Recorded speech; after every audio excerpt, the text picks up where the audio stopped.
I knew I shouldn't have climbed that tree. It was late, the moon hanging low over our fields, casting silver light over the grass and barns. The English house across the way had its upstairs window glowing softly, like a beacon in the dark. That window belonged to her. Sarah. I had seen her before, of course, many times. She wasn't like the girls in my community. Her golden hair always spilling over her shoulders, her skirts shorter than what was proper, and the way she laughed, loud, unreserved, free. I wasn't supposed to notice her, but I did. And that night, something inside me, a foolish curiosity, a sinful temptation, urged me up the tall oak that stretched toward her window. My fingers gripped the rough bark as I pulled myself higher, heart hammering in my chest. I knew this was wrong, knew that if my father or the bishop caught me, I would be in serious trouble. But still I climbed through the branches. I could see her inside her room, moving about, brushing her long hair in the mirror. My breath caught. She was beautiful. I should have turned away, climbed down, repented for my foolishness. But I stayed, watching as she reached back and undid the buttons of her dress. Then, suddenly, her eyes locked onto mine.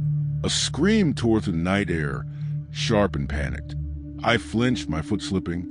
The rough bark scraped against my palms as I scrambled to hold on, but gravity won.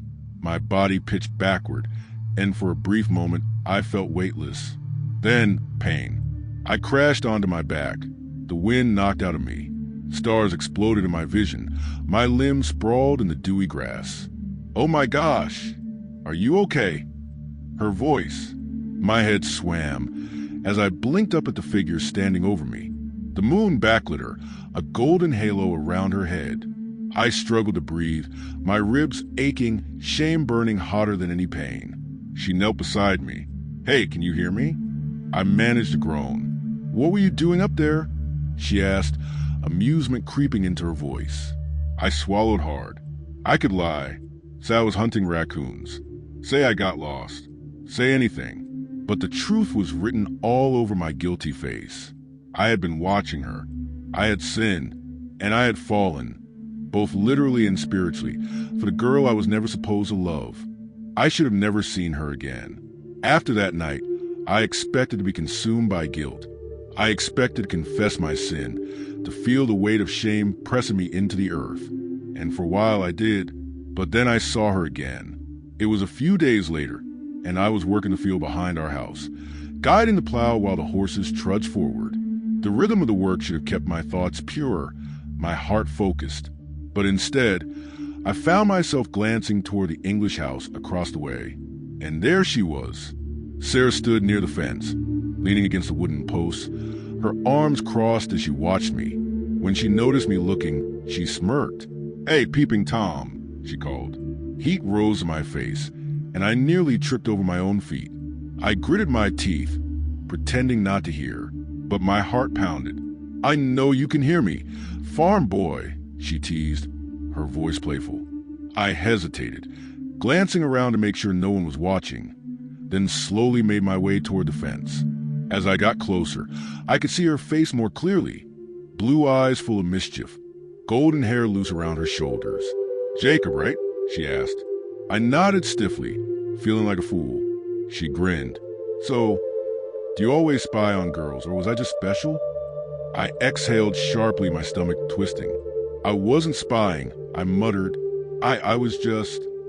Climbing a tree in the middle of the night for no reason? She interrupted, one eyebrow raised. I had no defense. Sarah laughed, and to my surprise, it wasn't cruel or mocking. It was warm, light, free. The sound did something strange to me.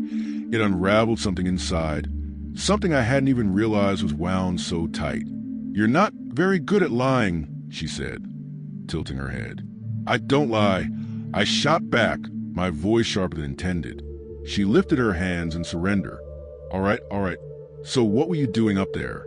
I hesitated, then sighed. I saw you. I wasn't thinking. It was wrong. I am sorry. Sarah studied me, her smile softening. I believe you. A beat of silence stretched between us, and then she leaned forward slightly. So what's it like? I frowned. What? Being Amish, she said, resting her arms on the top of the fence.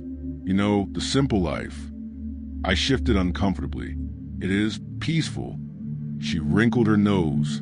Sounds boring. I should have been offended. Instead, I found myself smiling. You wouldn't understand, I said. Try me? And so I did. That afternoon, we stood at the fence for what felt like hours. I told her about my family, about how we rose with the sun and worked until it set. I told her about Sunday services, the long hymns, the way we live without electricity or cars. And she listened. Then she told me about her life, about school, her love for books, her dream of traveling the world. You've never been outside Pennsylvania? She asked, incredulous. I shook my head. She stared at me like I was some lost puppy. Wow, she murmured. You're really missing out. I wanted to argue, to defend my way of life. But when I looked into her eyes, I realized something terrifying. Maybe I was missing out.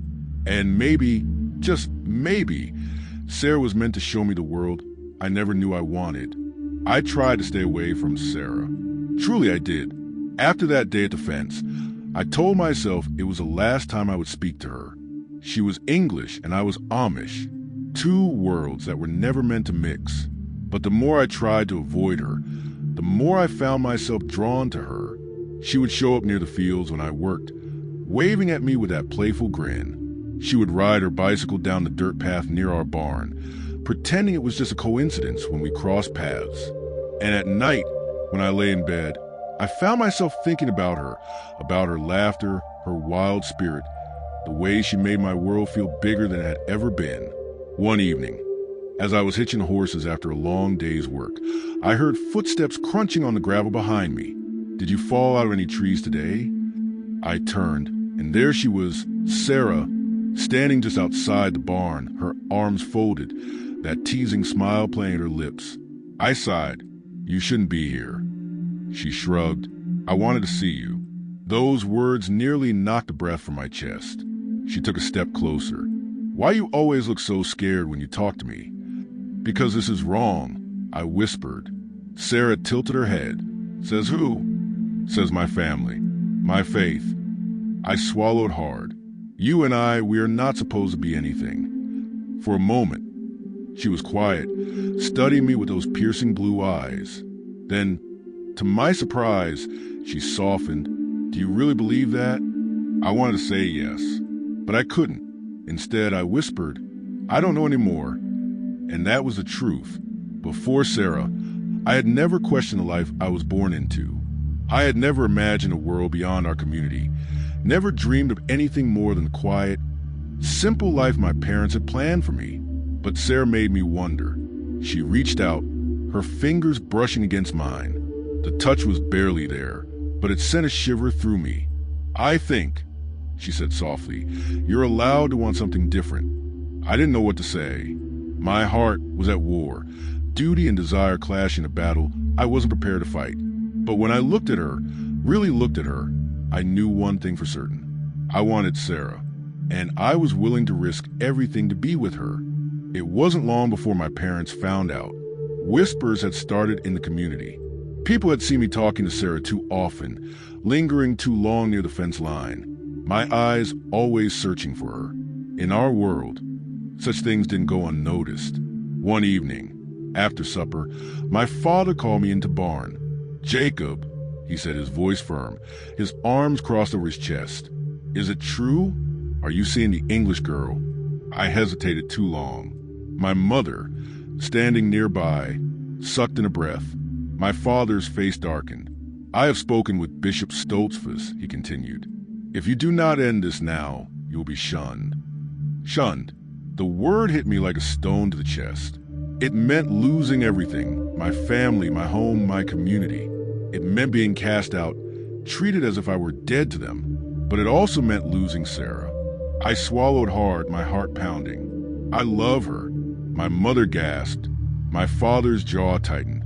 You are blinded by temptation, he said. This is not love. This is the devil pulling you away from your people. No, I said, shaking my head. Sarah's not evil. She is kind. She is good. She believes in God. But she is not Amish, my father interrupted. Silence stretched between us.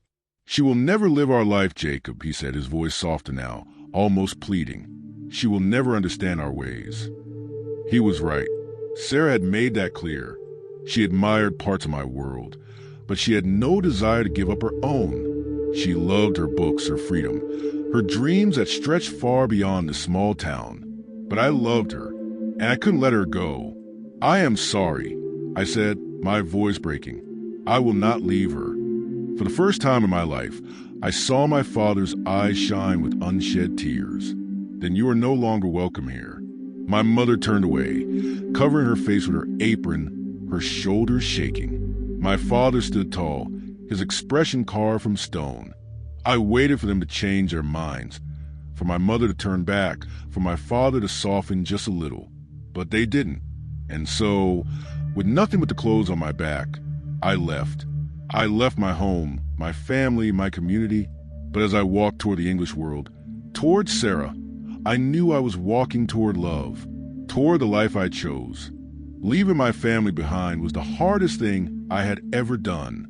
But when I knocked on Sarah's front door that night, drenched in sweat and dust from the road, and she opened it to me, I knew I had made the right choice. Her eyes widened in surprise.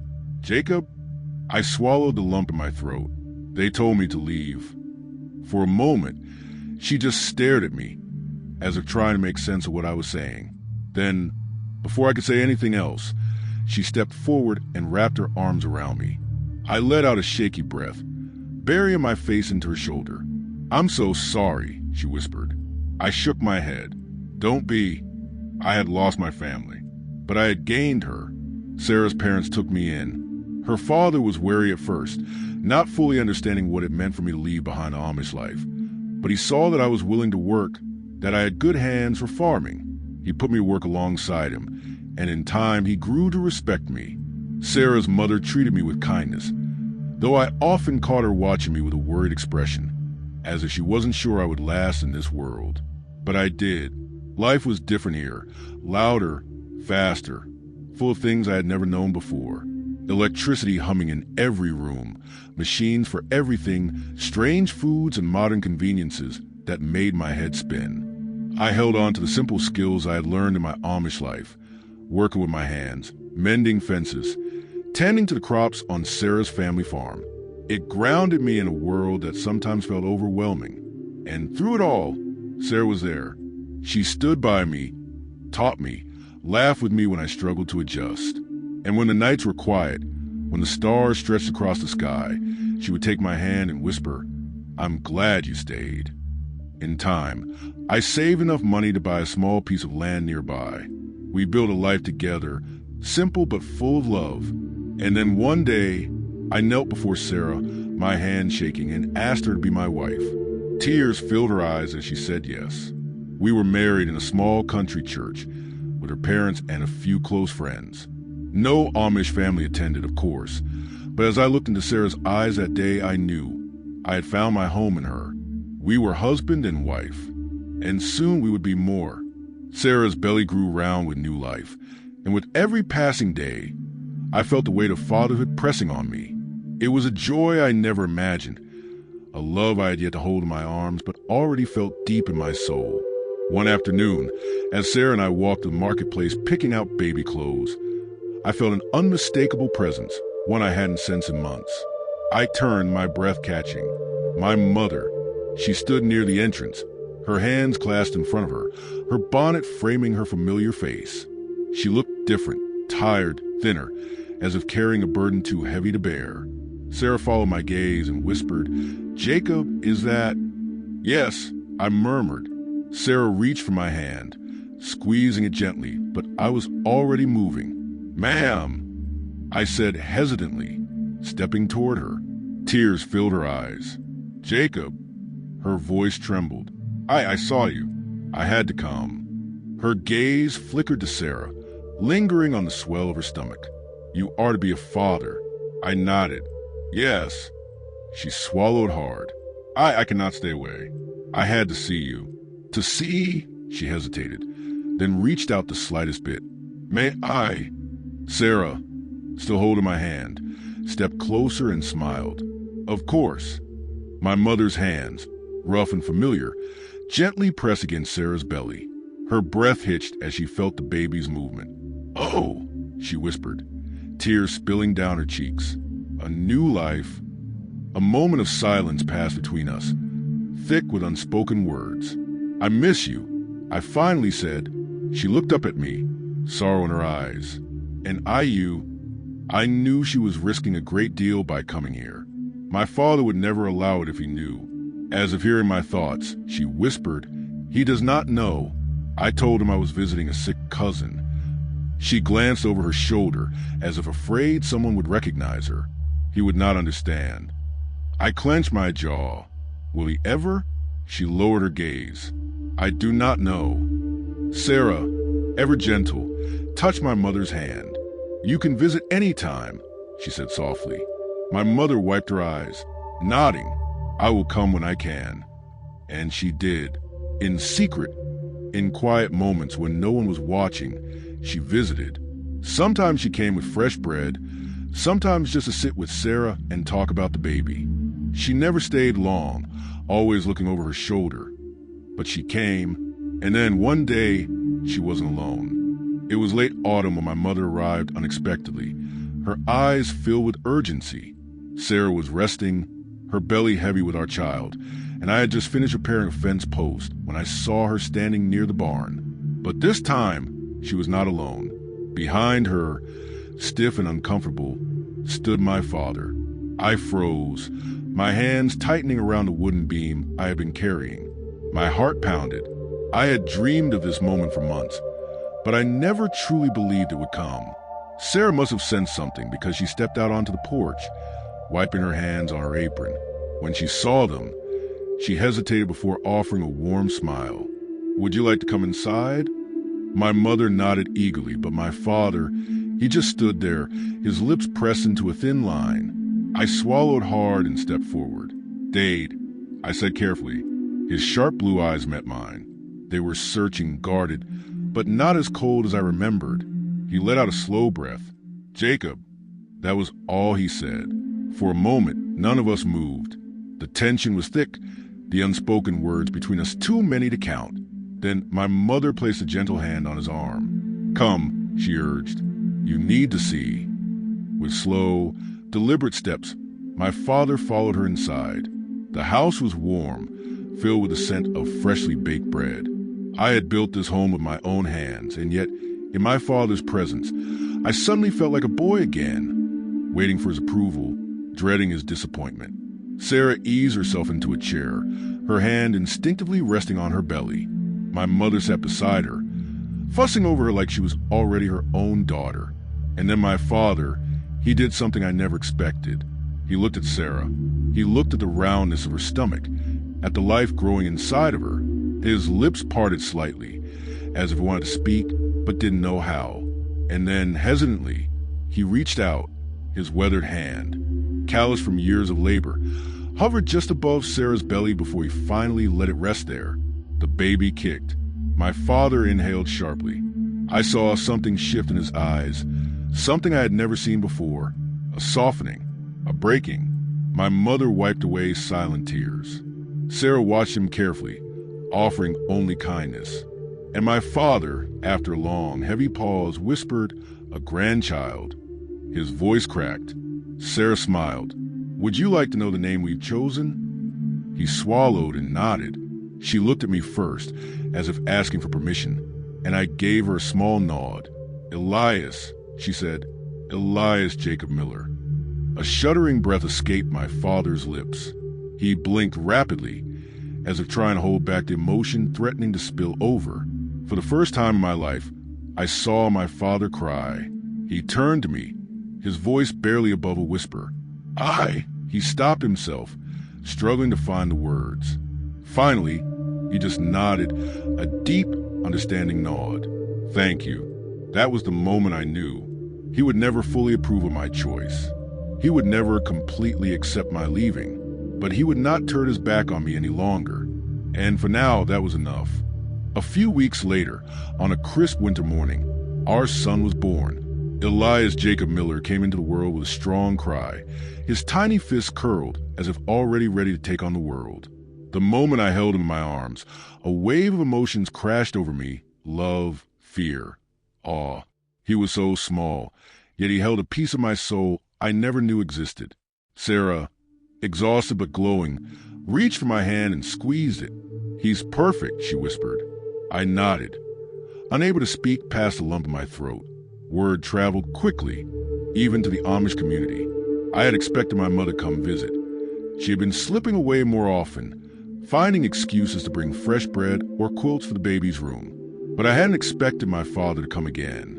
And yet, on a snowy afternoon, just days after Elias was born, a knock sounded at the door. I opened it, my breath catching. There stood my father, his hat in his hands, his eyes filled with something I had never seen before: vulnerability. My mother stood beside him, a hopeful expression on her face. "May we see him?" my father asked quietly. I hesitated only for a moment before stepping aside. Sarah, already expecting them, had wrapped Elias in a soft blanket, cradling him in her arms. When my father entered the room, he paused, his eyes fixed on the baby. He removed his hat, pressing it to his chest as he slowly approached. Sarah, without hesitation, held Elias out to him. My father looked at her, almost in disbelief, before carefully taking his grandson into his arms. His rough hands that had built homes, tilled fields, and disciplined wayward sons, now held something fragile, something innocent. Elias yawned, curling his tiny fingers around my father's thumb. A deep breath shuddered through my father's chest. He blinked rapidly and cleared his throat. "He's a strong one," he muttered, but his voice was thick with emotion. My mother wiped away a tear and reached for my father's arm. "You see, Samuel," she whispered, "family is family." He nodded slowly. "Ja." Sarah and I exchanged a glance, and in that moment I knew we had not just welcomed a son into the world, we had restored a family. My father stayed longer than I expected. He asked about the farm, the work I had been doing, how I was providing for Sarah. He listened, truly listened, in a way he never had before. And though he never spoke the words, I saw it in his eyes: pride. As the evening settled in, my parents prepared to leave. My father handed Elias back to Sarah, his fingers lingering just a second longer than necessary. Before stepping outside, he turned to me. "You've done well, Jacob." It was the closest thing to an apology I would ever receive. And it was enough. As they rode away in their buggy, I wrapped my arms around Sarah, pressing a kiss to her temple. "I think he'll be back," she whispered. I nodded. "I think so too." We stood there, watching the snow fall, our son sleeping peacefully in Sarah's arms. The road we had taken had not been easy. There had been pain, sacrifice, and loss. But there had also been love, redemption, and grace. And as I looked at my wife, at my son, at the life we had built, I knew God's plan was always greater than our own. I was no longer Amish, but I was a husband, a father, a man of faith, and that was more than enough. As I stood there, holding my wife close and watching our son sleep peacefully, I felt the weight of everything we'd been through, the struggles, the heartache, the choices that had led us here. All of it had been worth it. God's grace had carried us through, and His love had restored what we thought was lost. No matter where we come from or the paths we take, family, love, and faith will always guide us home. If this story has touched your heart, please don't forget to like, subscribe, and share this video. Join us at Glory in God's Grace for more faith-filled stories of love, redemption, and God's unending mercy. And remember, with God's grace, there's always hope for a new beginning. God bless.